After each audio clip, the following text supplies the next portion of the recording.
Good morning. जेके news network के morning bulletin में आप सभी का स्वागत है। झारखंड में कोरोना संक्रमण की स्थिति को लेकर मुख्यमंत्री हेमंत सोरेन ने सोमवार को मंत्रियों के साथ ऑनलाइन बैठक की।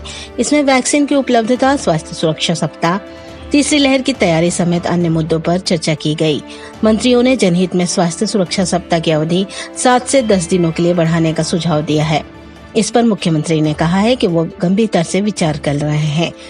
आपको बता दें कि झारखंड में 27 मई को स्वास्थ्य सुरक्षा सप्ताह की अवधि समाप्त हो रही है। इसे आगे बढ़ाना है या नहीं, इस मुद्दे पर 26 मई को आपदा प्रबंधन प्राधिकार की बैठक में निर्णय होगा।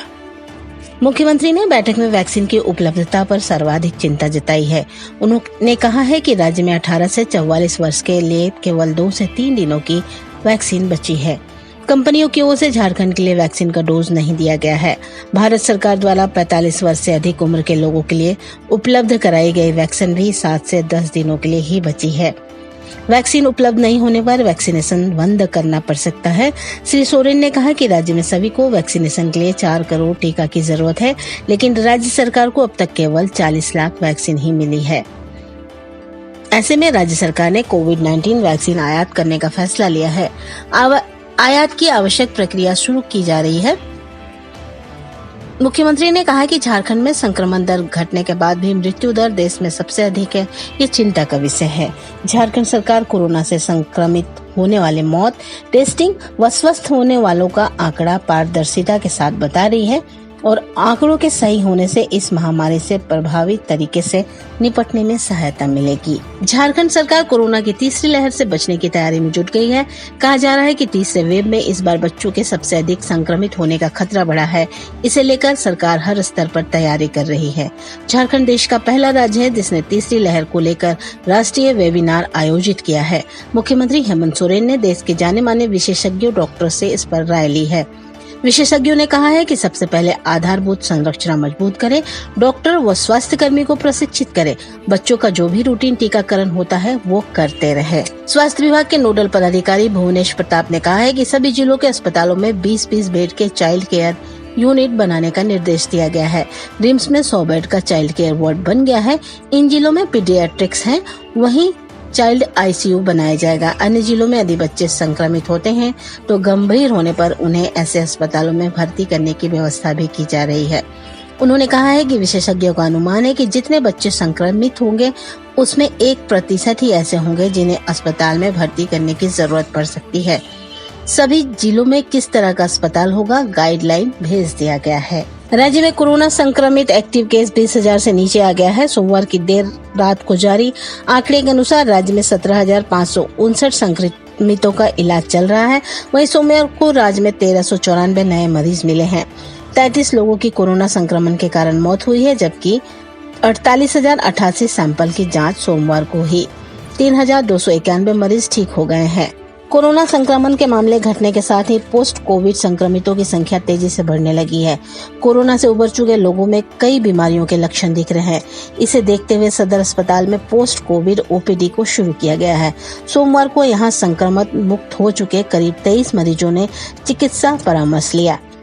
इसके अतिरिक्त डॉक्टर अजीत ने कई लोगों को फोन पर जानकारी देकर उनका उपचार किया। डॉक्टर अजीत ने बताया कि ओपीडी में फिजिशियन के साथ विशेषज्ञ चिकित्सकों की ड्यूटी लगेगी। 25 मई से राज्य भर के ग्रामीण इलाकों में घर घर स्वास्थ्य अभियान चलाया जाएगा। इस दौरान पंचायतों में गठित टास्क फोर्स द्वारा घर घर जाकर लोगों के स्वास्थ्य की जांच की जाएगी। 25 मई से 5 जून तक यह अभियान चलेगा। इसके बाद यदि कोई गांव छूट जाएगा तो अभियान जारी रहेगा। विकास से बूटी मोड़, कोकर और कांटा टोली चौक होते हुए नामकुम में दुर्गा सोरेन चौक तक 4 लेन सड़क बनेगी। इस सड़क पर बूटी मोड़ और कोकर चौक पर फ्लाईओवर बनाने की भी योजना है। इस परियोजना के लिए सर्वे का काम पूरा हो गया है।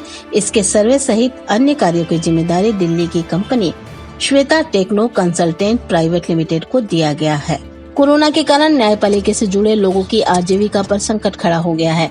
हाईकोर्ट सहित राज्य की अदालतों में मुकदमों की सुनवाई सीमित हो जाने के कारण अधिवक्ताओं और अधिवक्ता लिपिकों को परिवार चलाना मुश्किल हो गया है। 80% अधिवक्ताओं के समक्ष गंभीर संकट उत्पन्न हो जाने के कारण उन्हें सहायता देने की मांग जोर पकड़ती जा रही है। स्थिति की गंभीरता को देखते हुए अब झारखंड स्टेट बार काउंसिल के सदस्य अधिवक्ताओं को मदद के लिए सक्रिय हो गए हैं। बार काउंसिल के अध्यक्ष राजेंद्र कृष्ण के निर्देश पर राज्य भर के सभी जिला व अनुमंडल बार एसोसिएशन को पत्र भेजकर उपलब्ध फंड की जानकारी मांगी गई है। प्रधानमंत्री मोदी की अध्यक्षता में सोमवार को सीबीआई के नए निदेशक के चयन के लिए गठित उच्च स्तरीय समिति की बैठक हुई। इसमें सीबीआई के नए निदेशक के लिए यूपी के डीजीपी एचसी अवस्थी, एसएसबी महानिदेशक कुमार राजेश चंद्रा और गृह मंत्रालय में विशेष सचिव वीएसके कौमुदी के नामों को शॉर्टलिस्ट किया गया है। अवस्थी यूपी कैडर के 1985 बैच के, चंद्रा बिहार कैडर के 1985 बैच के और कौमुदी आंध्र कैडर के 1986 बैच के आईपीएस अधिकारी हैं। भारतीय स्टेट बैंक ने अपनी सेवाओं में कुछ परिवर्तन किए हैं, जिसके तहत बेसिक सेविंग्स बैंक डिपॉजिट खाता धारकों से बैंक 4 मुफ्त कैश विड्रॉल के बाद चार्ज करेगा। यह चार्ज ब्रांच और एटीएम दोनों से निकासी पर लिया जाएगा। यानी एसबीआई के बीएसबीडी खाता धारकों को 1 महीने में 4 से ज्यादा कैश विड्रॉल करने के लिए सर्विस चार्ज का भुगतान करना होगा। ग्राहकों को ब्रांच या एटीएम पर तय सीमा के बाद प्रत्येक कैश विड्रॉल ट्रांजैक्शन के लिए 15 रुपए व जीएसटी का भुगतान करना होगा। दक्षिण कोरिया की कार कंपनी किया मोटर्स ने भारत में अपना नाम आधिकारिक रूप से बदलकर किया इंडिया कर दिया है। कंपनी ने कॉर्पोरेट मंत्रालय से मंजूरी मिलने के बाद अपने पुराने नाम से मोटर्स शब्द हटा लिया है। अब वह किया इंडिया प्राइवेट लिमिटेड की कॉर्पोरेट पहचान के तहत काम करेगी। महात्मा बुद्ध की 2565वीं जयंती बुद्ध पूर्णिमा यानी बुधवार को मनाई जाएगी। जयंती समारोह में प्रधानमंत्री मोदी मुख्य भाषण देंगे। इंटरनेशनल बुद्धिस्ट कन्फेडरेशन यानी नई दिल्ली द्वारा आयोजित इंटरनेशनल बुद्ध पूर्णिमा दिवस में प्रधानमंत्री मोदी कीनोट स्पीकर के रूप में संबोधित करेंगे। लाइव प्रसारण बोधगया स्थित महाबोधि मंदिर, नेपाल स्थित लुम्बिनी और श्रीलंका के कैंडी से एक साथ किया जाएगा। जयंती समारोह में श्रीलंका, भूटान, मंगोलिया, वियतनाम व अन्य देशों से बौद्ध भिक्षुओं द्वारा सुत्त पाठ भी किया जाएगा। मंदिर के गर्भगृह में चीवर व खीर अर्पित होगा। झारखंड वुशु एसोसिएशन की ऑनलाइन बैठक सोमवार को हुई। इसमें 16 जिलों के पदाधिकारी शामिल हुए। बैठक में कोरोना काल में खिलाड़ियों को सक्रिय बनाए रखने के लिए कई महत्वपूर्ण निर्णय लिए गए हैं। बैठक में 26 मई को ऑनलाइन ट्रेडिशनल इन झारखंड राज्य वुशु प्रतियोगिता कराने व 30 मई से 4 जून तक वुशु एसोसिएशन ऑफ इंडिया के द्वारा आयोजित ऑनलाइन ट्रेडिशनल वुशु चैंपियनशिप में झारखंड के प्रतिनिधित्व का निर्णय लिया गया। राष्ट्रमंडल खेलों के कांस्य पदक विजेता मोहम्मद हुसामुद्दीन 56 किलोग्राम और शिपा थापा 64 किलोग्राम ने एशियाई मुक्केबाजी में सोमवार को अपने शुरुआती मुकाबले जीतकर क्वार्टर फाइनल में प्रवेश किया, जिससे भारत ने अभियान जीत से शुरू किया। पहले हुसामुद्दीन ने कजाकिस्तान के महमूद सबीर खान को 5-0 से हराया। इसके बाद थापा ने कजाकिस्तान के ही दिमित्री पुचिन को इसी अंतर से मात दी है। देश की महिला फुटबॉल टीम को 2027 में फीफा विश्व कप के लिए भेजने के प्रयास में अखिल भारतीय फुटबॉल महासंघ ने इस संबंध में एक विस्तृत योजना बनाई है, जिसका खेल मंत्रालय और भारतीय खेल प्राधिकरण दोनों ने समर्थन किया है। AIFF अध्यक्ष प्रफुल्ल पटेल पहले ही कह चुके हैं कि राष्ट्रीय महिला टीम पुरुष टीम से पहले फीफा विश्व कप के लिए क्वालिफाई कर सकती है, जबकि उसके खेल पर इतना ध्यान नहीं दिया जाता है। महासंघ पिछले कुछ समय से देश में महिला फुटबॉल के विकास के लिए जोर शोर से काम कर रहा है। बंगाल की खाड़ी के ऊपर बना गहरा दबाव का क्षेत्र सोमवार तड़के चक्रवाती तूफान यासा में तब्दील हो गया है। यह अगले 24 घंटे में भीषण चक्रवाती तूफान में बदल सकता है। यास के 26 मई को पश्चिम बंगाल और ओडिशा के तटों से टकराने की संभावना है। मौसम विभाग के मुताबिक 26 मई की शाम तक यास के ओडिशा के पारादीप और बंगाल के सागर आइलैंड से गुजरने की संभावना है। इस दौरान यास भीषण चक्रवाती तूफान का रूप ले सकता है और 180 किलोमीटर प्रति घंटे की रफ्तार से हवाएं चल सकती है। साथ ही मूसलाधार बारिश की आशंका है। सोमवार को तूफान का असर ओडिशा के तटीय इलाकों में देखने को मिला।